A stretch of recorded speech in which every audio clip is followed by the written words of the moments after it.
Hi, today I'm running the OPPO A1 and I'll show you how to activate Always On Display option on this device.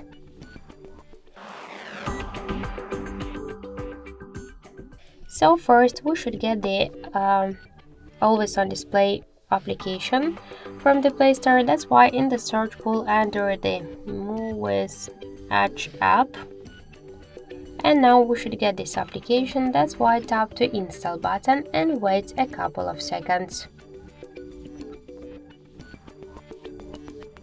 After that, just tap to open the app, click Draw Over Apps,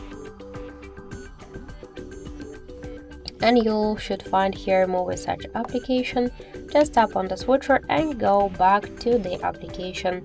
Switch Edge lights to AD, select one from the available temps and just tap to apply. Now temp has applied successfully, so let's just lock the device, and we could see that the Always On Display option successfully activated.